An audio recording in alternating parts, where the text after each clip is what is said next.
Ce n'est pas le hasard. C'est la mémoire du monde. Et toi, tu es au bon endroit.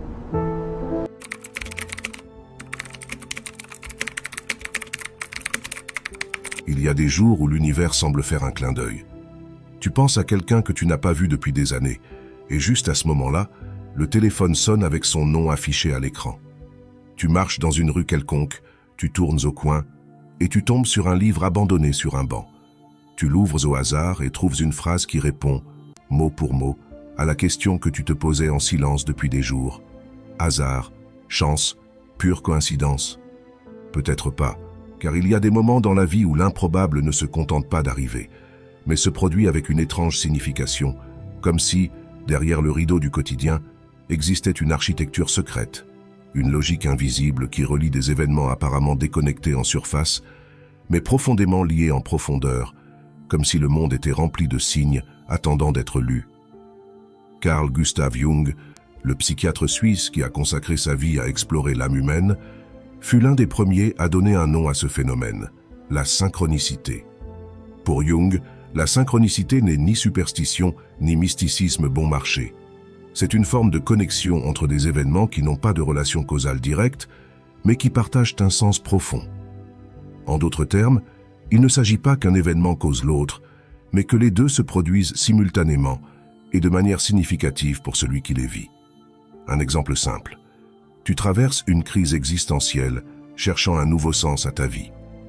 En sortant marcher pour te vider l'esprit, tu vois écrit sur un mur « La réponse est en toi ». Une phrase banale peut-être. Mais pourquoi celle-là, précisément là, à cet instant précis? Jung ne croyait pas que ces événements étaient de simples coïncidences. Il disait « La synchronicité est la coïncidence temporelle de deux ou plusieurs événements liés par le sens, non par la cause. » En d'autres termes, rien n'arrive par accident. Ce que nous appelons hasard pourrait n'être que ce que nous ne comprenons pas encore, comme si l'univers parlait une langue que nous avons oubliée, mais qui de temps en temps résonne en nous comme un écho. Et le plus troublant, c'est ceci. Plus nous sommes attentifs, plus ces coïncidences semblent fréquentes. C'est comme régler une radio. Quand nous sommes distraits, tout n'est que bruit. Mais quand nous trouvons la bonne fréquence, les signaux commencent à émerger de manière surprenante. Alors naît un soupçon. Et si la vie était bien plus symbolique que nous le pensons? Et si ce que nous considérons comme hasard était en réalité un miroir de quelque chose de plus profond? Car soyons honnêtes, nous avons vécu quelque chose qui défie la logique pure, quelque chose que nous ressentons comme une sorte de message intime, une conversation silencieuse entre notre monde intérieur et le monde extérieur. Peut-être y a-t-il une trame invisible qui relie tout, un entrelacement mystérieux entre notre destin et le flux de la réalité, une intelligence cachée qui opère au-delà du temps linéaire, au-delà de la cause et de l'effet. Si c'est le cas, chaque coïncidence ne serait qu'un indice, une fissure dans le mur de la rationalité par laquelle filtre la lumière du sens. Que se passerait-il si tu commençais à voir ta vie comme une œuvre tissée par quelque chose de plus grand que toi? Et si les fragments épars, les rencontres fortuites, les phrases entendues par hasard, les symboles répétés étaient des pièces d'une carte qui ne se révèle pas par la logique, mais par la sensibilité? Voici le point de départ. Nous n'allons pas parler de superstition. Nous allons parler d'un principe profond de connexion, d'une intelligence qui danse avec nos choix, nos pensées et nos désirs les plus silencieux. Nous allons parler du mystère, du symbole, de la synchronicité, et je te le prouverai avec des exemples. Je ne crois pas que Dieu joue au dé avec l'univers. Cette phrase attribuée à Albert Einstein est plus qu'une métaphore élégante. C'est une déclaration philosophique sur l'ordre profond du cosmos. Bien qu'Einstein faisait référence au principe de la mécanique quantique qui le troublait, son intuition touche à quelque chose qui va au-delà de la physique, une suspicion ancienne, presque mythique, que l'univers est soutenu par des lois invisibles, par une harmonie que nous ne comprenons pas encore pleinement. Jung, quant à lui, n'était pas physicien, mais son intuition allait dans la même direction. Il voyait le monde non seulement comme matière et causalité, mais aussi comme symbole et sens. Et dans cette vision symbolique, il découvrit que la vie s'organisait parfois selon une logique non causale, mais profondément significative. Il l'appela synchronicité. Imagine un instant que l'univers est une partition musicale. À première vue, tu peux observer des notes dispersées jouées par différents instruments, par différents musiciens, en différents lieux. Mais si tu écoutes attentivement, si tu cesses de regarder les notes individuellement et commences à entendre l'ensemble, tu perçois une mélodie, un rythme, une intention. C'est ce que Jung percevait dans les phénomènes de synchronicité, une mélodie secrète, un motif invisible qui relie l'interne et l'externe, l'âme et le monde, le désir et la manifestation. Et si les choses n'arrivaient pas simplement par hasard, mais quand elles doivent arriver? Et s'il existait un temps de l'âme, distinct du temps de l'horloge? Jung proposait que certains événements extérieurs se produisent simultanément avec des états psychiques internes, de manière si précise et significative qu'ils défient l'explication par pure coïncidence. Mais ici, les choses deviennent encore plus intéressantes. Au milieu du XXe siècle, Jung rencontra Wolfgang Pauli, l'un des pères de la physique quantique. Pauli, sceptique au départ, commença à partager avec Jung des rêves, des intuitions et des coïncidences qu'il ne pouvait expliquer par sa formation scientifique. Ensemble, ils explorèrent la possibilité que le monde physique et le monde psychique ne soient pas séparés, mais entrelacés de manière plus profonde que ce que la science traditionnelle reconnaissait. Cette collaboration donna naissance à une hypothèse fascinante. L'univers a une structure duale, une dimension matérielle régie par des lois physiques et une dimension psychique où opère le sens. Et, à certains moments, ces deux dimensions se croisent comme des rivières souterraines, produisant ces événements synchroniques qui semblent guidés par une intelligence supérieure. Ce n'est pas de la magie, c'est du sens. Ce n'est pas du hasard, c'est de la résonance. Et cette résonance ne peut pas être mesurée avec des instruments, mais elle peut être ressentie. Nous la ressentons quand quelque chose clique en nous, quand un message externe touche une émotion interne que nous réprimions depuis longtemps, quand la vie semble nous parler en code. Et voici une idée puissante. Peut-être que l'univers n'est pas une machine, comme le pensaient les scientifiques du XIXe siècle. Peut-être est-il un esprit, un organisme vivant, sensible, capable de répondre à nos états internes. T'es-tu déjà aperçu que plus tu es aligné avec toi-même, plus tout semble couler autour de toi? Que lorsque tu agis avec authenticité, les portes s'ouvrent avec moins d'efforts, et que lorsque tu ignores ton intuition, la vie place des obstacles encore et encore. Ce n'est pas une coïncidence, c'est une cohérence énergétique, le reflet du monde extérieur répondant à l'état intérieur, comme si l'univers était un miroir qui montre non seulement ce que tu es, mais aussi ce que tu es appelé à devenir. La synchronicité est ce moment où la fracture entre le moi et le monde se dissout, et où les deux dansent la même chorégraphie. C'est un langage sans mots, un ordre sans logique traditionnelle, mais rempli de sens. Et lorsque nous commençons à le percevoir, la vie cesse d'être une série d'événements déconnectés pour devenir une narrative, une histoire avec un sens, une histoire qui t'attend pour être lue. Il y a des histoires qui semblent écrites par un scénariste invisible, des histoires où un petit tournant, une coïncidence improbable, change le cours d'une vie pour toujours. Non pas parce qu'il y a une explication rationnelle, mais parce qu'il y a une sorte de musique de fond qui guide chaque pas de la scène avec précision. Une femme rate le train qu'elle prend tous les jours, s'énerve, est en retard, change sa routine. Sur ce nouveau chemin, elle entre dans un café où elle n'était jamais allée. Là, un inconnu lui sourit, ils discutent, et des années plus tard, cette rencontre devient le début d'une famille. Un écrivain bloqué ouvre un livre au hasard, cherchant l'inspiration. Il trouve une phrase qui secoue son âme, reprend l'écriture, termine son œuvre, publie quelque chose qui change non seulement sa vie, mais celle de milliers de lecteurs. Ou pensons à Jung. Lors d'une séance avec une patiente très rationnelle, émotionnellement fermée, il tentait de débloquer un point clé dans sa thérapie. La femme lui raconta un rêve dans lequel apparaissait un scarabée doré. À cet instant, un bruit inhabituel attira son attention. Jung se leva et ouvrit la fenêtre. Un scarabée vert doré, rare à cette période de l'année, venait de heurter la vitre. Il le prit, le montra à la patiente et lui dit « Voici votre scarabée ». Cette coïncidence la désarma. Quelque chose se brisa en elle. Sa carapace rationnelle céda et la thérapie put avancer. Le symbole de son rêve s'était manifesté dans la réalité.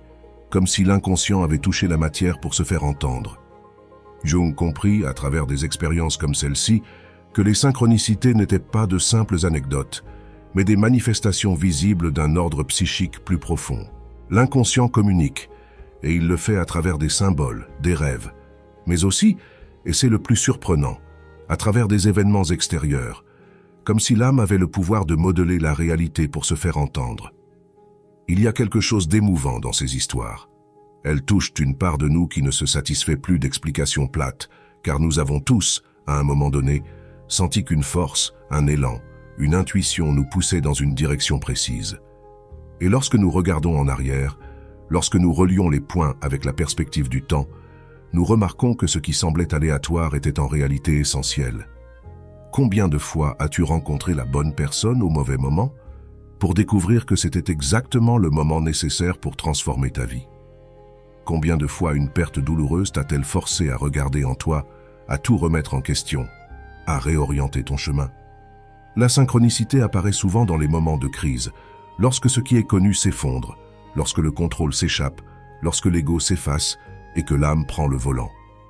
Et ce n'est pas un hasard si elle surgit à ces instants, car lorsque la structure consciente s'affaiblit, la psyché profonde a l'espace pour émerger, et elle se manifeste sous forme de symboles, de répétitions, de coïncidences porteuses de sens.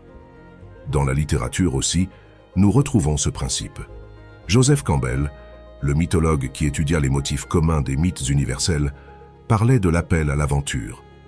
Dans de nombreuses histoires, le héros reçoit un signe étrange, une coïncidence, une rencontre inattendue qui le sort de son monde habituel et le lance dans la quête de lui-même. Dans la vie réelle, ce n'est pas si différent. L'âme appelle, mais elle ne le fait pas avec des mots. Elle le fait avec des symptômes, des signes, des rencontres inattendues qui portent un poids émotionnel difficile à ignorer. Et lorsque nous répondons à cet appel, lorsque nous décidons de suivre le fil doré du sens, même sans comprendre où il nous mène, la vie commence à prendre une autre texture. Une femme raconte qu'après avoir perdu sa mère, elle a commencé à voir des papillons bleus partout. Elle ne les avait jamais remarqués auparavant, mais ils apparaissaient désormais aux moments les plus significatifs, dans ses rêves, sur des fresques, lors de promenades solitaires. Au début, elle pensait que c'était son imagination, mais avec le temps, elle comprit que ce papillon était un symbole de transformation, une présence délicate qui lui rappelait que l'amour ne disparaît pas, qu'il change simplement de forme. Était-ce réel? Était-ce symbolique? Peu importe. L'expérience du sens est plus puissante que n'importe quelle analyse logique. Les synchronicités ne cherchent pas à convaincre les sceptiques. Ce ne sont pas des formules, ce sont des mystères vécus. Et lorsqu'on les vit, quelque chose s'ajuste en nous. Une certitude douce, silencieuse apparaît. Ceci devait arriver ainsi. Comme si l'âme savait avant l'esprit, comme si le destin, loin d'être une imposition, était une symphonie qui se compose au fur et à mesure que nous écoutons. Et plus nous sommes attentifs, plus nous découvrons de notes, plus de symboles apparaissent, plus de coïncidences nous murmurent. Continue, tu es sur le bon chemin. Il y a une idée ancienne, murmurée par les philosophes, les poètes et les mystiques. Avant de naître, notre âme connaît déjà le chemin. Pas les détails, pas les noms, mais la direction, le nord, la mélodie essentielle que nous sommes venus incarner. Platon l'a suggéré dans son mythe d'Air, où les âmes choisissent leur vie avant de s'incarner. Les stoïciens parlaient du logos, une intelligence qui régit le cosmos et à laquelle chacun est connecté. En Orient, le concept de dharma pointe vers la même idée, un but interne, unique, qui nous guide au-delà du désir personnel. Carl Jung, depuis la psychologie des profondeurs, a également capté ce mouvement. Il ne l'a pas appelé destin, mais processus d'individuation, la réalisation de ce que nous sommes en puissance, comme une graine qui contient en elle la forme complète de l'arbre, mais qui a besoin de temps, de terre et de lumière pour se déployer. Et comment se déploie-t-elle? À travers des signes, des synchronicités, des impulsions internes que nous ne savons pas expliquer, mais que nous ressentons comme inévitables. Une passion soudaine, un rejet inexplicable, une décision qui surgit de l'intérieur, comme si quelqu'un nous parlait à voix basse depuis le centre de la poitrine. Certains appellent cela intuition, d'autres vocation, d'autres encore destin. Mais peut-être est-ce simplement l'âme qui se souvient de la carte qu'elle a choisie avant de naître. T'es-tu déjà demandé pourquoi certaines choses t'attirent sans raison apparente? Pourquoi, depuis l'enfance, certains thèmes, lieux, sons ou images te bouleversent sans logique? Ce n'est pas un hasard, c'est une mémoire profonde. C'est un appel. Et lorsque nous ignorons cet appel, lorsque nous nous écartons de notre cap interne par peur, par confort ou par pression extérieure, la vie commence à pousser. Parfois doucement, parfois avec force, par des pertes, des ruptures, des maladies, des crises existentielles. Non pas pour nous punir, mais pour nous réveiller, car l'âme n'oublie pas. Et elle fera ce qu'il faut pour que nous nous souvenions de ce que nous sommes venus accomplir. Les synchronicités, alors, ne sont pas seulement des moments magiques. Ce sont des boussoles, des confirmations, des balises sur le chemin qui nous disent « Ceci est à toi, ceci t'appartient, ceci est aligné avec ton essence ». Et curieusement, plus nous sommes alignés avec nous-mêmes, plus ces coïncidences porteuses de sens deviennent fréquentes. La vie semble s'organiser en notre faveur. Les bonnes personnes apparaissent, les opportunités surgissent, la réalité devient une alliée. Mais lorsque nous nous éloignons de cette vérité interne, tout se bloque. Les chemins s'obscurcissent, les signes deviennent des avertissements, non des guides. C'est pourquoi vivre avec attention aux synchronicités n'est pas de la superstition, mais une pratique spirituelle, une forme d'écoute, le courage de suivre ce qui résonne avec notre âme, même lorsque l'esprit doute. Car l'âme ne crie pas, elle murmure, et celui qui ne cultive pas le silence ne l'entend pas. Il y a un moment dans la vie de chaque être humain où il doit décider. Vais-je suivre le chemin tracé par les autres, par peur ou par devoir? Ou vais-je écouter cet appel intérieur qui ne m'offre pas de garantie, mais qui me donne un sens? Cette décision, même si elle n'est pas toujours consciente, définit la qualité de notre vie. Car il ne s'agit pas de réussir ou d'atteindre des objectifs. Il s'agit de répondre à l'appel qui vibre au plus profond de nous. Et lorsque nous y répondons, tout change. Comme l'a dit Jung, « Je ne suis pas ce qui m'est arrivé, je suis ce que je choisis d'être. » Ou peut-être ce que l'âme a déjà choisi que nous soyons, et que nous ne faisons que nous en souvenir.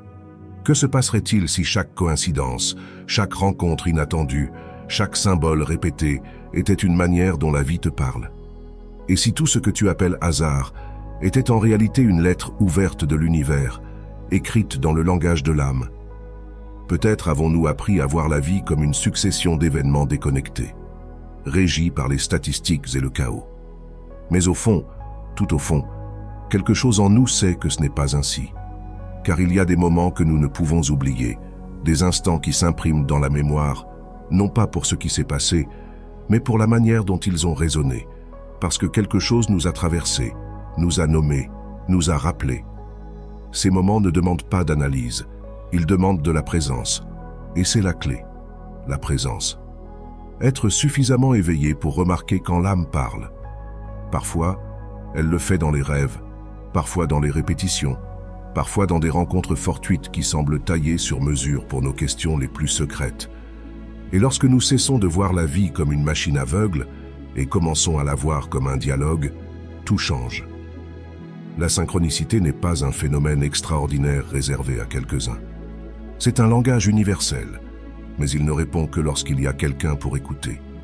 Écouter, alors, est un acte d'amour, un acte d'humilité, une reconnaissance que nous ne contrôlons pas tout, mais que nous ne sommes pas non plus perdus.